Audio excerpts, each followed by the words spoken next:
So,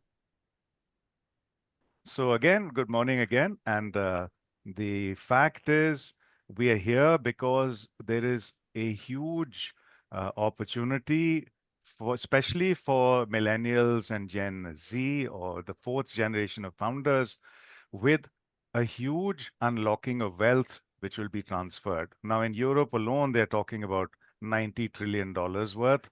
Then there is the US and everywhere else in the world. So it's very interesting because we have four generations, and generation three and four do not necessarily share the same values and ambitions and dreams of generation one and two. Naturally, why would they? They're in a different world. So the objective of this very quick seminar is to explore some of these themes and then follow up with more meetings or seminars, sessions, workshops, if there is demand in terms of specifics. All right. So it's the great founder paradigm, and we are looking at family business owners, entrepreneurs, social leaders. So rushing through to some extent, I am the moderator. We have Professor Murray Johansson, who's out of the US. He's panelist 3. Panelist 1, of course, we have Prof. Meena Raghunathan. And panelist 2 is Professor Sampath. And panelist 1, 2, and me are from the Myra Business School. I'm actually the executive director for the Center for Entrepreneurship and Family Business. And, the intention is to extend this discussion further. Why we are together is because there is an ambition to co-create over 100 million entrepreneurs worldwide. Most of them naturally will come from the millennials and Gen Z. So it's an international panel. All of you have seen our profiles in LinkedIn, so I'll not dwell on this too much. Professor Meena, of course, she's a doyen of stuff in the nonprofit space, in the ESG space, sustainability. She teaches CSR, and she's been on the board of many MNCs, and she'll be the first person to actually go. Professor Sampath not only has a PhD in the topic, but has also been mentoring and coaching all kinds of people, including athletes. There's Professor Murray Johansson, of course. He's out of the Harvard Business School. His speciality is two topics, which he'll be talking on. One is going to be the great founder paradigm and the lessons we can learn. Effectively, it affects, or rather, it helps with the how for the Gen Z and millennials of how should they receive all this money which is coming their way and then turn it into something productive. So we'll be looking at that. And that's it. That's my, uh, introduction over. And of course, I will just welcome all the other people. There's Raja Rajiv Kumar. He actually collaborated and helped with the PPT design. So like I said, we're all coming together to do something, and we're all part of the ecosystem. And that's the whole point of this session. So I would invite Meena to please step up. And of course, firstly, if you could give a 1-minute intro about yourself, and then we'll have 9 minutes of 2 or 3 questions, right? Please go ahead. Sure. Thank you, Sanjay, and good morning to everybody. It's nice to see, lots of people joining in. Interesting. Well, I, as Sanjay said, come from a background of nonprofit and corporate social responsibility, and also a deep interest in sustainability and governance. So today, what is fashionably called ESG, though I may not subscribe to ESG as ESG is commonly understood, I do believe that businesses that take into account the environment, society, and governance are better businesses. And that is the need of the hour, more responsible businesses. So Sanjay, over to you for any questions. Okay, so but you've mentioned the whole aspect of sustainability. So from the new businesses, and we are talking about, everyone's now talking about 50 million, 100 million new entrepreneurs. How do you see them achieving a balance of financial sustainability versus, of course, saving the environment, lakes, forests, everything else. Perfect. Yeah. This is the concern. More and more enterprises starting. I would say, there are two things we need to look at. One is when Gen 3 or 4 takes over an existing business. And that is the more difficult task. How do you revamp the business, what it does and how it does, to be more responsible? To be more responsible in terms of the environment and sustainability, to be more responsible in terms of society, to be more responsible in terms of governance. And that is obviously the bigger challenge, because changing something that is, been in existence, there is a particular way of doing things. It's been going on like this for 30 or 40 years. Now, how does Gen 3 or Gen 4 step up and say, listen, we need to make a change in what we do, in how we do it? I mean, is this product really environmentally sustainable? Have we considered the product life cycle, the impacts that it has, make, use, dispose? How can we improve that? How can we make our operations more energy, electricity, and water sustainable? So it requires a kind of enormous energy, foresight, and I will say grit to change the course of an existing operation, but it's needed. If Gen 3 or 4 doesn't do it now, it's too late. If you don't review your business and set your climate goals, what's going to happen? So Very nice. It's an imperative. The new entrepreneurs have it a little easier, in the sense they can found their business keeping these principles in mind. So, as you build your business, build in all of this. And option 3, actually build a social enterprise. In the sense, make your profits, but make your profits in a way that the business itself is improving the environment, improving society. So, this is what I think, unless everybody pulls towards more responsible business, keeping in mind the sustainability angle, the sustainable development goals, value for all, and taking into account all stakeholders. I mean, no longer can the focus of business be on profits and shareholders and owners. Unless you take into account society, employee, vendors, environment, everybody, it's not going to sustain the business. Even if your business has sustained for 100 years, maybe not the next 20. Very nice. So apart from all the stuff you do at corporate boards and everything else, of course, you're a known writer. And one of your permanent themes is about the next generation and how would they take up their responsibilities as parents of the next generation? Because obviously millennials, Gen Z now are getting into parenthood, etc. Now they suddenly receive large amounts of money, have to create, huge amounts of, new businesses. How do you see that? What do you feel? How should they actually take this up? Yeah, the responsibility of privileged parents is enormous. All parents have huge responsibility. Privileged parents who have resources, who are at the helm of businesses, have huge responsibilities. We have seen, and it's very, very common knowledge that, sometimes the motivation and, thirst for achievement peters down from generation to generation, because the first generation, of course, puts it all. Second generation has seen the struggles. The third generation says, I'll go into arts and I'll, achieve something there. But the fourth generation is like, chill out, man. My, forefathers and foremothers have made enough money. Let me chill. So that's a natural thing. So that's one thing that parents, how do they keep that flame of motivation? It doesn't have to be in the family business, but don't let that flame, that energy peter out. When children have resources, start your own business. It's okay. You don't have to be part of the family business.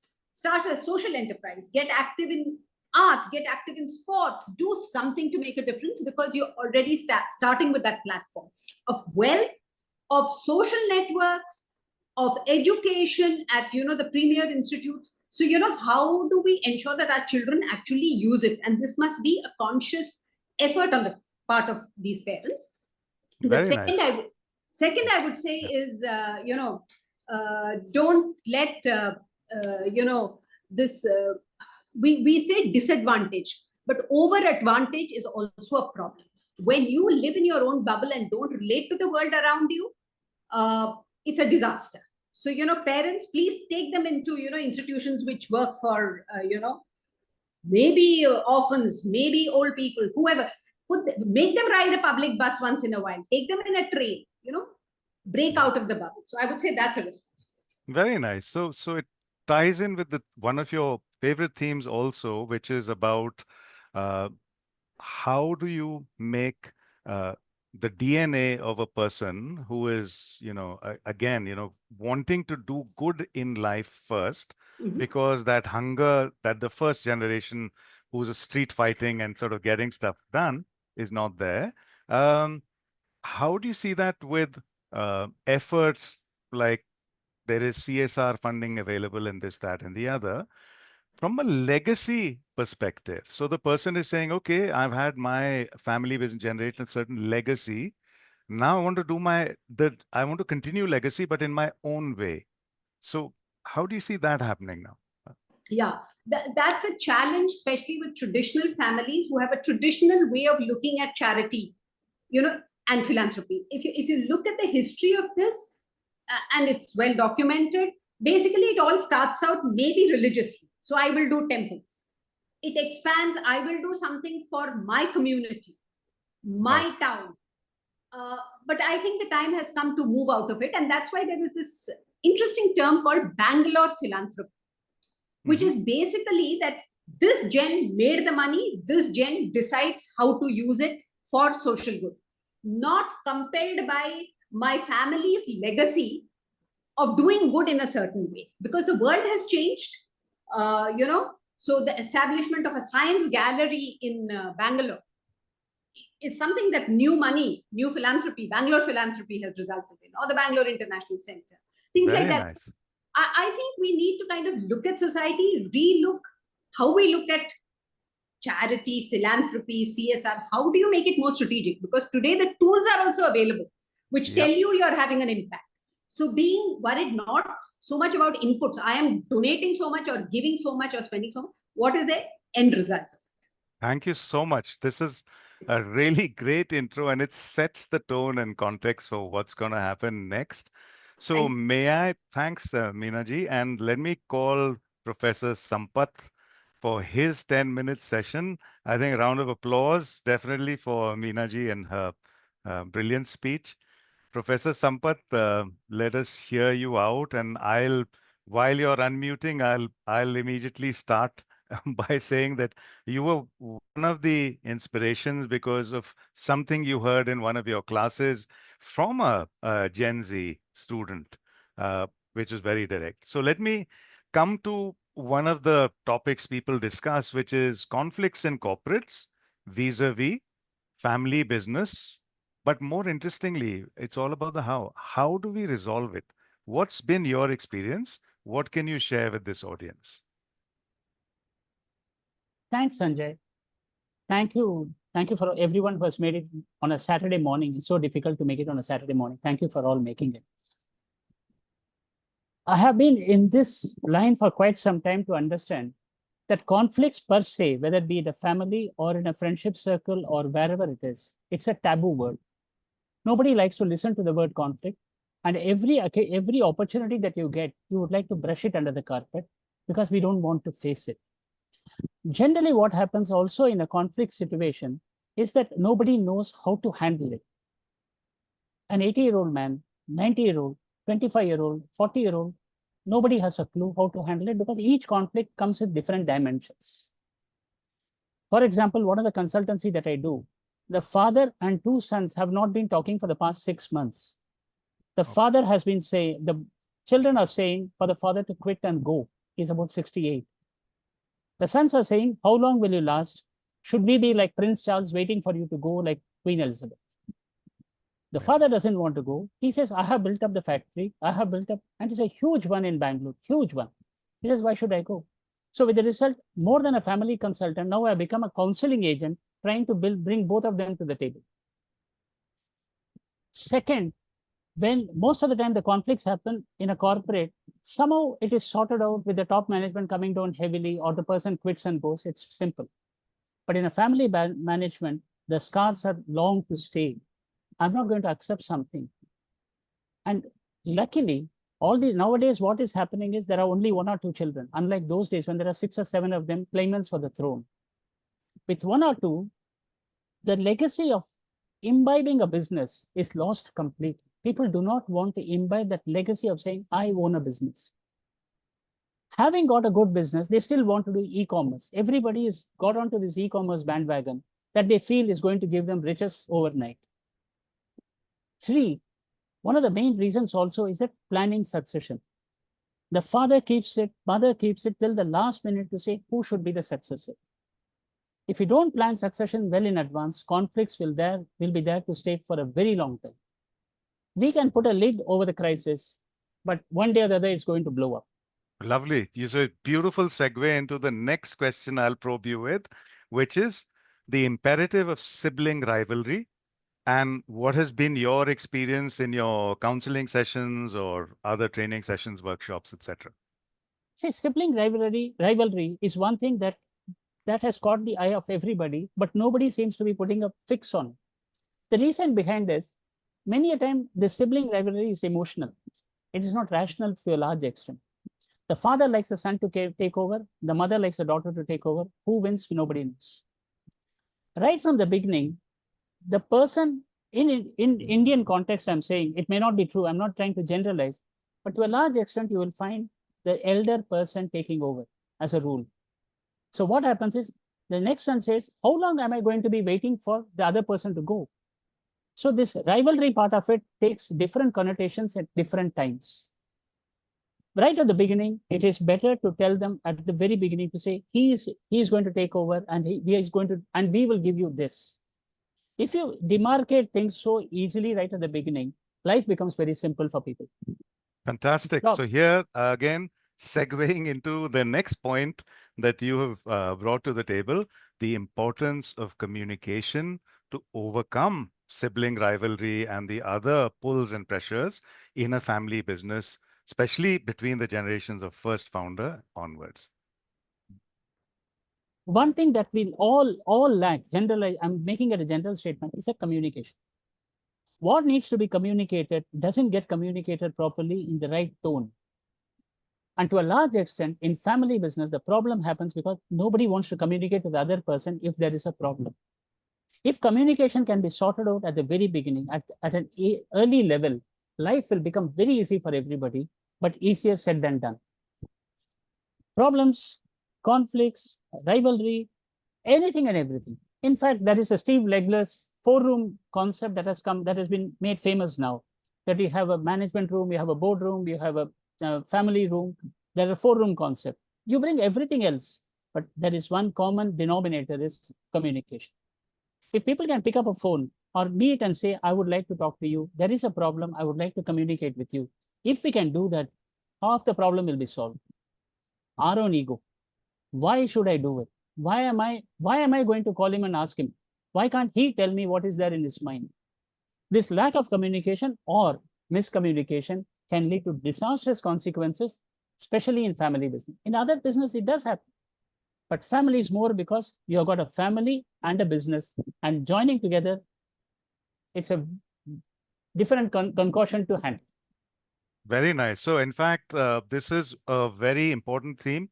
So Mercer Metal carried out a huge survey, and when they looked at the skills for the 21st century workplace, the hybrid workplace, they found that communication is the #1 skill desired at the workplace, because without it, you can't team effectively, you can't collaborate and do all those things you need to do as a employee or even as a founder of a business. And here I would like you to deep dive a little bit, because we have a few minutes.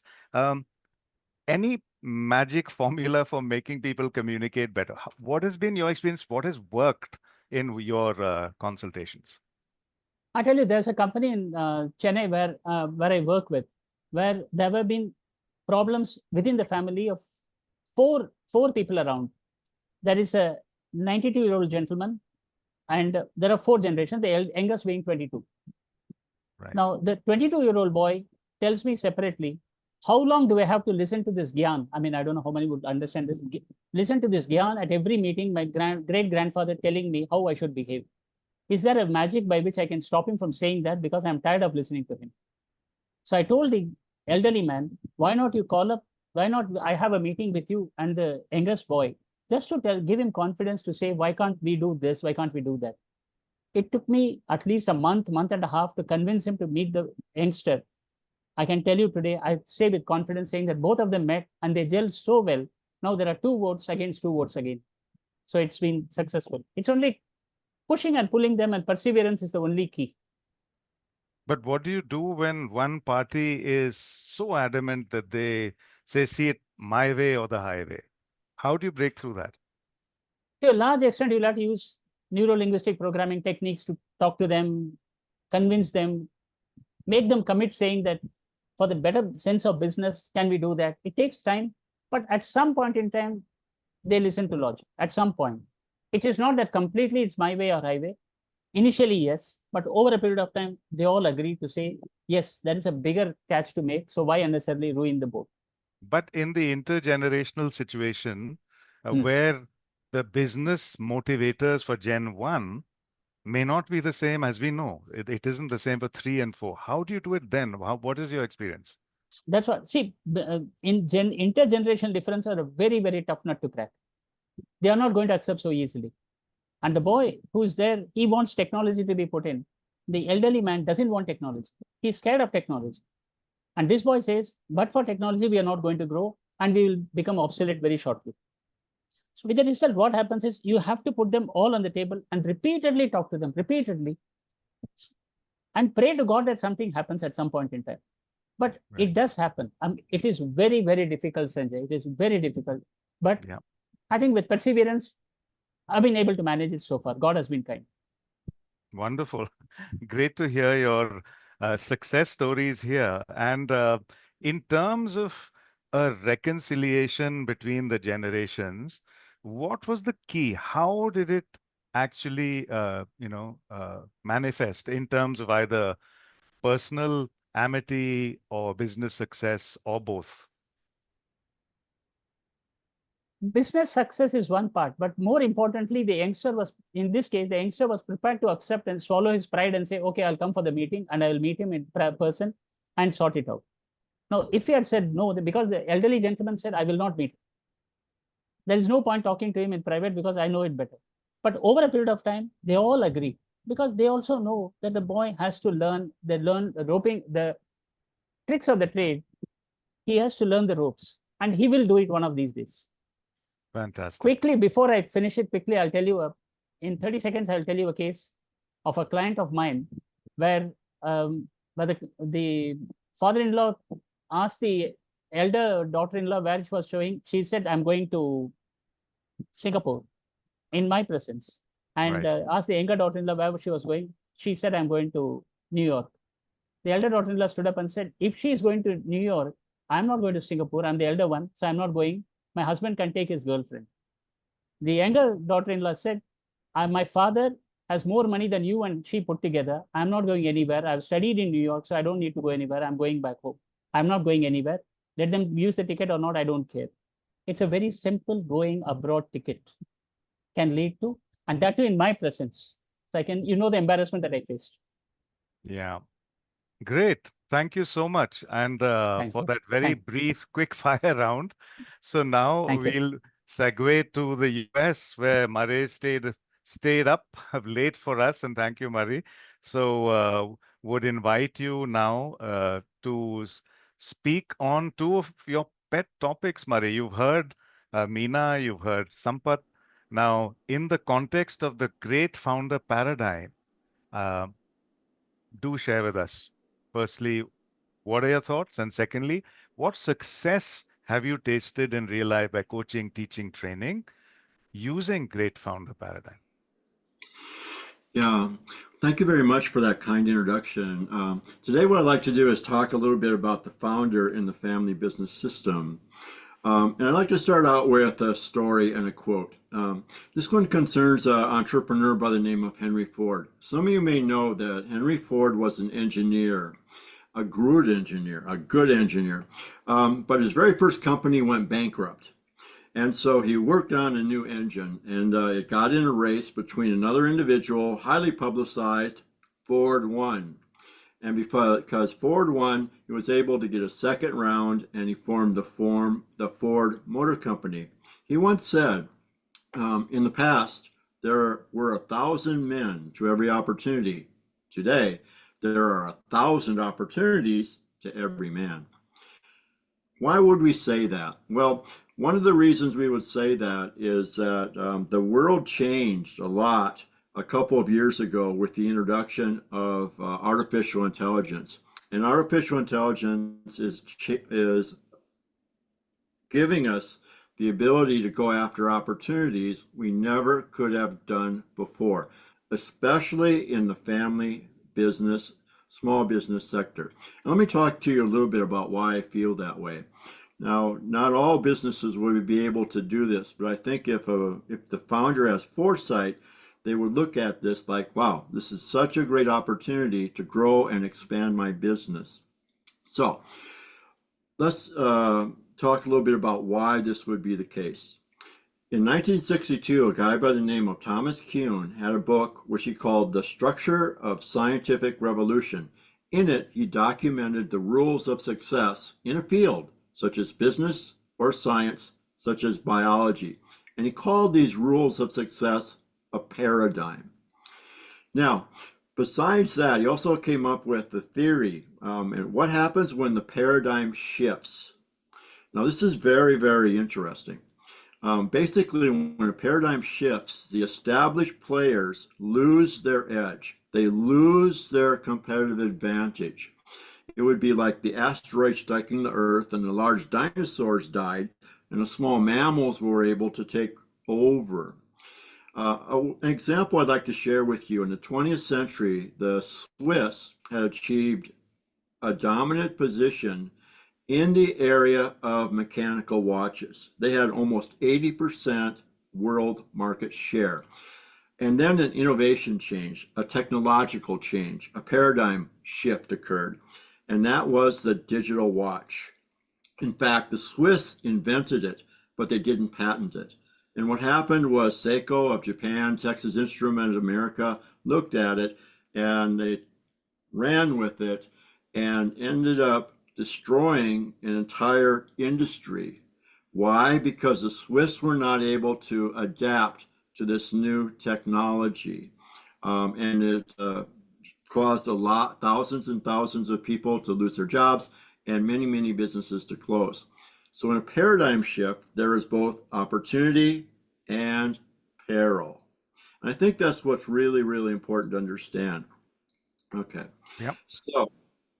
So here, if I could just add, so the whole opportunity which is going to happen now with the transfer from the boomers and other people, all these trillions of dollars. So what was a funding crunch for the last latest two generations, which is 3 and 4, is going away. It's so in terms of dollars, it's a paradigm shift. Now, suddenly we're going from famine into feast mode. But at the same time, we have the challenge of AI, which is something that I know you're very passionately not only studying, but trying to figure out how best it can be used as a 21st century skill at the workplace, and therefore helping businesses not only to survive it, but also to thrive. So what are your points on that, please? Hare? I think AI is a very interesting development. I assume everyone in the room has interacted with an AI to one degree or another. Now we're starting to see voice AI, and you have a choice in terms of your voice. So you can have interactive experience, just like you would talk to a friend. The problem is that it's the nature of the economic system. So my crystal ball is cloudy. I will be honest with you. When we're looking out 5 and 10 years, we're a bit guessing, but here's what I believe was going to happen. If you look at the large corporations, the big corporations, the public corporations, their business model requires them to generate profits, not just any profit, but maximizing profits. That is the nature of what they are supposed to do for their shareholders. Now, what happens with AI is that a lot of these corporations are going to be looking at reducing expenses.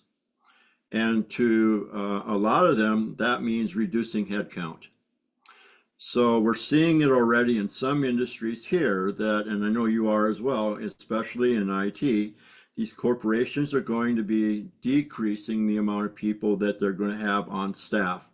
More and more functions are going to be taken over by AI. And so we'll see a decline in the total labor force. Some people think it's 50 million, 60 million, 70 million, depending on how far you look out. Now you say that, well, what are we going to do? Where are we going to find jobs? What enterprises are going to be able to hire our young? Not the large corporations, because we're already seeing the impact of AI, but in my view, the small businesses, the family-owned businesses are highly capable of being that source of growth because AI gives them a capability they never had before. It gives them access to expertise, sharp expertise. Not always right, but on the other hand, it's like having your own consulting firm available to you 24/7 to be able to answer almost any question that you have. And that means that you have the ability to get access to resources. So the way I would see it, Sanjay, is that the larger organizations will be downsizing a bit, probably a little bit every year. Downsizing, downsizing, downsizing, downsizing. The smaller enterprises might be able to pick up the slack because they are able to see opportunity that the large corporations aren't going after. So in the paradigm that I talk about, everyone, there's 4 things I think a founder has to do well. Number 1, they have to have the right mindset. The mindset is really, really important. So that's number 1. Number 2, and this is actually a quite interesting skill. They have to have the ability to sense opportunity. Not all entrepreneurs can. And I've seen it over and over and over again. Some can, some can't. And I guess I would call this foresight. Some have foresight, some don't. Some know what the opportunity is now, and then they drive their business to the next opportunity. 3, founders, and especially the young that want to be founders, they have to worry about how they motivate themselves. I don't know. I've seen a lot of my friends drop out of the university. They were smarter than I was, I swear to God. And the only reason I got through it was I was just too dumb to quit. I just was too stupid to stop, so on and so forth. In other words, I said I was going to do it, and I did it. And maybe I was lucky too. I don't know. Maybe I had easy teachers. The point is that motivation, self-motivation is really, really, really important to teach. So that's number 3. And then number 4 is capability. Capability. In other words, what do you know and what can you do? Founders, in my view, are what I call unfinished works. In other words, there's always things they don't know that they should know, but they don't. It's like a puzzle, 100 pieces, right? And a founder, especially when they start, there's only 50 pieces and they're missing 50, and they go ahead and start anyway. Wow, what a bunch of courage that is, right? So you go ahead and you launch, and maybe if you're successful, you get more pieces of the puzzle, more pieces of the puzzle, and more pieces of the puzzle. So your capabilities ought to grow. And partly that's because our education system doesn't teach all the things that a founder needs to know, right? MBAs are targeted towards large corporations. They're not targeted to founders per se. Now, and you asked a little bit about AI. AI allows a founder to expand their capabilities very, very cheaply. And maybe some people wouldn't consider $20 a month, to be cheap. But on the other hand, that entity, that text entity you're dealing with, that voice you're listening to, knows more than almost any professor does. I'll say almost any professor, obviously knows more than me. I like AI because it teaches me things. And if the founder is really savvy, the founder would say, I'm not so good at selling. I don't really think I know how to do this very well. They could hire a coach, which I would recommend, because that's one of the things that I do. They can take a class, and we have those too, but they can also talk to the AI, and they sit there and say, well, tell me a little bit about selling. What kind of skill sets do I need to be a great salesperson? So on and so forth. So I would say that we are in a paradox. Some organizations are going to prosper, and I believe that small enterprises and founders can do that. But I also believe the larger organizations are going to downsize, and that doesn't mean they're not going to be profitable.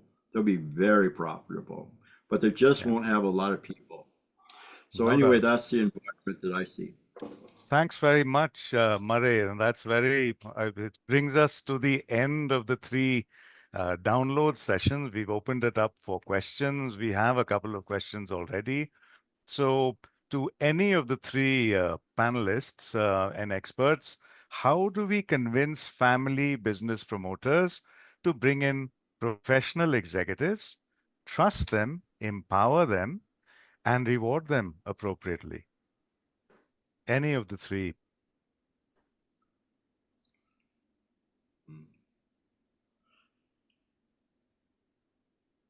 Meena, I'll just volunteer a prejudice that may not be true in India. Okay. In the Silicon Valley culture,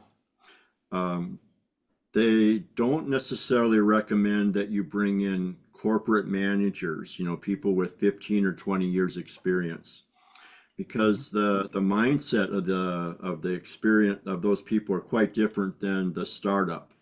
And that would apply to a family business as well. So they're very hesitant to do that, to bring in so-called professional managers. Yeah. Okay. Thanks, Murray. Anyone else have a view on this? My experience is that, size becomes an imperative. When you grow in complexity and size, you're forced to bring in managers. But there's always an inner circle, a next circle, and then the larger circle. So for the professionals to break into the inner circle, which is essentially family and very trusted friends, maybe childhood friends, classmates who are part of, your founding story, to break into that takes years. And especially if you are from a different background. If you're from... Meena, You've just given me the cue to ask you this second question someone's asked, because you handle this all the time on boards. So how much value do you feel a well-set board can offer the family business, especially where there is intergenerational presence? So, and we, as always, the how. Please tell us the how. No, it's not easy. First of all, boards generally in India are seen as a kind of pain that is thrust upon the business due to various legalities. I mean, I have to have so many independent members. I have to have this. I have to have that. How independent the independents are is very, very questionable very often. So I think the responsibility of each director is to say, am I to be the yes person, or do I have a responsibility to the larger stakeholder community? And unless every independent director does that and is true to himself or herself, there cannot be a change, because the family or the management will resist change. It's the rare founder or family member who will be completely open to taking criticism, to taking a different point of view. So yeah, I think it has to start. And if there are coaches and mentors, I think it is their responsibility also to tell the family members how they can benefit, right? Because the benefit is not obvious to the family members.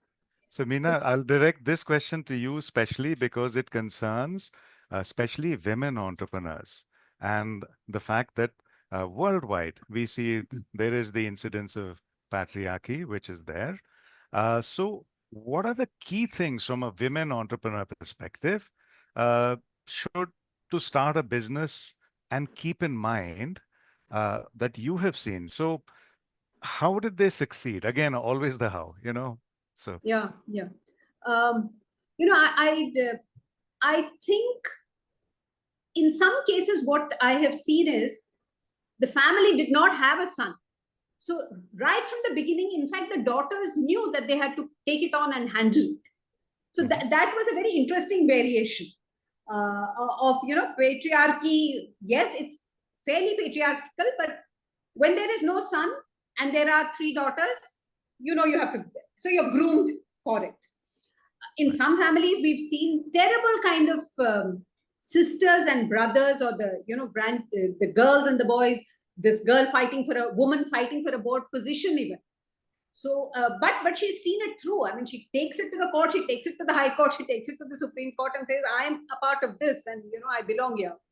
So, I think it depends a lot on the family itself. But fortunately, even in the most conservative, say Marwadi businesses, you see women stepping up, and I think the more the role models we have, the better. actually, you're so right. In fact, if we are to achieve worldwide 100 million entrepreneurs to start with, new entrepreneurs, it's the women actually where the maximum growth can possibly come from. And of course, never not bet on women, as has been shown time and again. Thank you for that. And one question to Sampath. Actually, I know we've just about reaching the end of time, but let's at least have a quick question with him. Sampathji, there's a question which has come, which is to do with mindset. So drawing on your experience of coaching athletes in particular, what are the lessons for people especially in the different generations, that they can learn from sports psychology or coaching of athletes to actually run businesses and be very successful at their businesses, especially accepting defeat, which is permanent, with entrepreneurship? You see, one thing that happens is people, students, or even otherwise, they are not taught anything about failure. Be it school, be it university, be it institution, nobody teaches them how to handle failure. With the result, what happens is, if anybody plays golf, you see a water, the first thing that strikes you is the ball is going to hit the water. You could be the best of Tiger Woods. The ball will go into the water because that's what you think. So mindset is, I'm going to lose. I'm not going to be successful. The best of players, it can be applicable to anybody. If you take Rahul Dravid as a cricketer, he would say, I take each ball as it comes. I'm not looking at, nobody is confident enough to say, I will score 100 today. In a mindset in an organization, if you look at it, the fundamental thing that happens is there is a family, and the father thinks or the mother thinks that all of them are equal, which is not so. Each individual, the father has started the business, thinks that my sons are not up to the mark because I have that capability which they don't have. That's a mindset. You have to get out of that to say each one is different and they will be successful in their own way. And even if he fails once, it doesn't matter. The world hasn't fallen. Tomorrow the sun will rise, moon will rise. I think it's going to happen. But the essential element is, are we prepared to accept that challenge to say, my son or daughter can make a mistake and they will come out of it over a period of time. Second thing, drawing a parallel to sports, is that when you coach somebody to say, go and play well and do not worry about what happens, you just have to go and enjoy life. Doesn't happen in a family business. Each one wanting to outsmart the other and say, I have scored a point today. You made a mistake. I didn't do it. I have scored a point. I'm better than you. So that in the appraisal, which they don't have, employees have appraisal, family owners don't have appraisal. But within the family meetings, they do that. And one last thing, like what Meena just said, is that the famous case of Murugappa Group, where the lady was not allowed 8.33% share she had, but they didn't give her a board seat for a very long time, and they finally settled with money. So the mindset is the lady need not have to be given. That is one thing that needs to be sorted over a period of time. And all these are mindsets which are slowly breaking away, but it takes time to do it.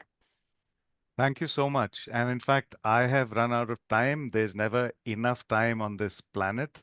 So I would like to firstly thank the three experts very, very much for your time, your energy, your effort, your contributions. And, for me, they were all wonderful. I learned a lot. The only gyan I would like to say is for everyone who's at whatever stage of entrepreneurship, always have two mentors in your life, always. One for life skills and the other for whatever business you're in. You need to have domain specific mentoring and unhesitatingly and shamelessly ask for mentoring from people. They will love to support you. People will just come together, but you've got to ask. So with that, I have finished. I think this session, we're just slightly over time. I normally just like to finish on time. Any other quick comments, or should we close the session right now? And anyone? Okay, then thanks very much to the audience as well. You've taken time out of your Saturday, and I hope it was useful for you. Looking forward to many more, meetings and sessions together in various formats. Thank you so much. Thank you. Thank you, Sanjay. Thank you all. To all you, the Sanjay. 4 participants, Sanjay and all 3 of you had a wonderful session. So thank you so much. Everything was very useful, and hope people start applying it in the family business. Thank you so much, Aarti. Thank you. Thank you so much. Okay.